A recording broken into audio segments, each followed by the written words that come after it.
Not surprised at all. You won't. No, yeah, absolutely you. not. Unlike what you're shooting, that won't be seen in public. No. That's used for intelligence gathering.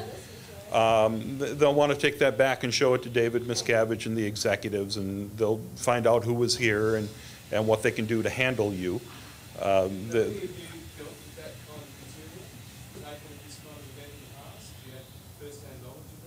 First-hand knowledge of what? Say it again, sir. First-hand knowledge of films, photography being taken of people. Oh yeah, I mean I've been in a mall. I've been in a mall and I've had a little kid come up to me with his cell phone and go click. No. I've had people come up.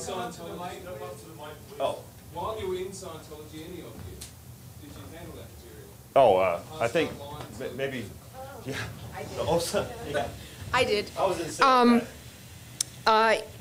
It's the way that when the FBI did the raids on Scientology way back when it was the Guardian's Office and the Snow White program, one of the FBI people that went through their organization said that this rivals most countries' intelligence networks.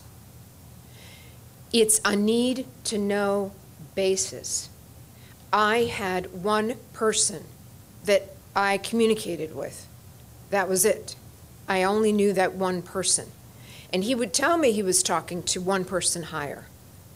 And it was funny years later when we met, the one person higher. And he was like, "You were that woman?" And I said, "Yeah, you were that guy." And that's how closed it is.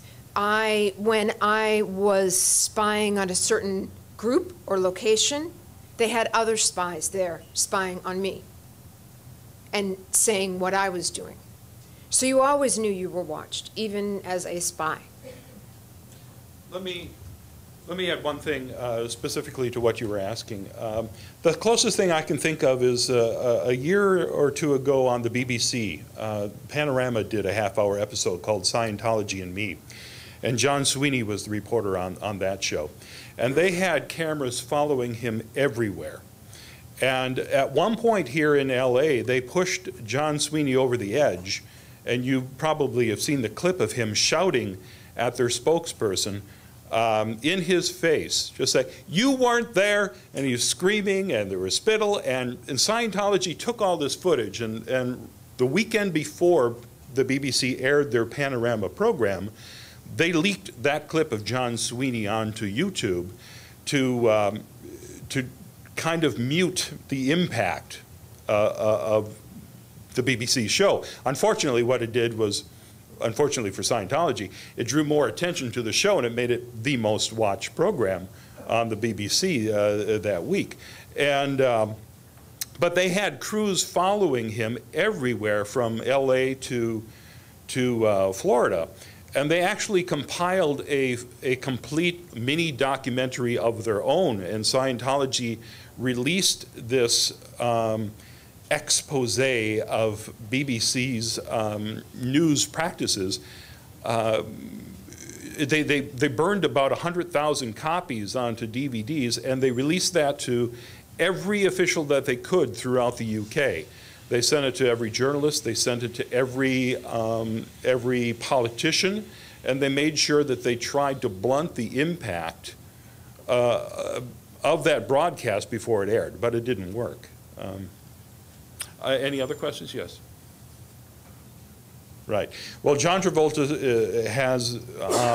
has come out and said that he is still a very strong believer in Scientology.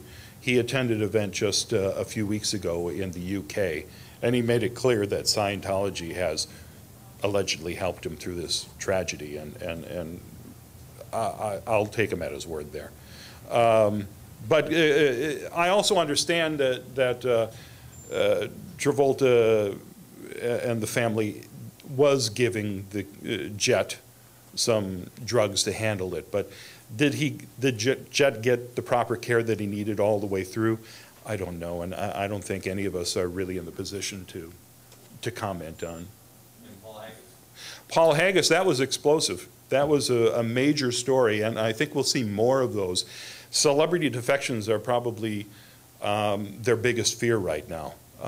Paul Haggis, Oscar-winning writer-director, denounced Scientology in the strongest terms, and did so on the internet through Marty Rathman's blog. And Marty Rathman was one of the top executives who have left Scientology and has spoken out and has caused all sorts of problems for David Miscavige, the current leader.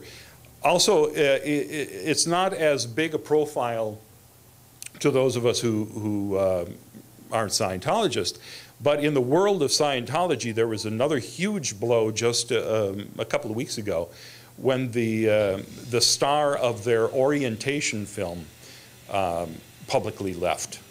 And this is an introductory film that all new recruits to Scientology see. He is the face of Scientology. And it's a wonderfully hilarious 20-minute short film if you ever have a chance to see it. Right now they're reshooting it, I'm sure.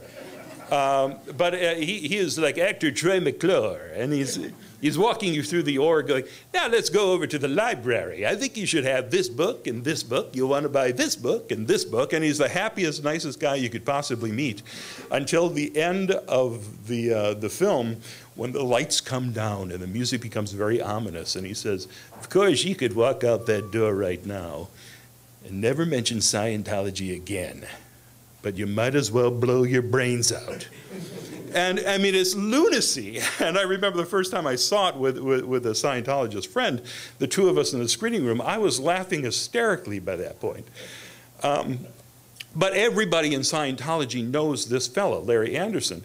And for him to publicly depart was big news to Scientology as well. And what made it even bigger news is when he asked for his money back, he set a tape recorder on the table and had this hour-long conversation with Tommy Davis, the current PR person for Scientology, and their entire conversation was recorded, and that was given to the St. Petersburg Times and was just published on the net just a few weeks ago.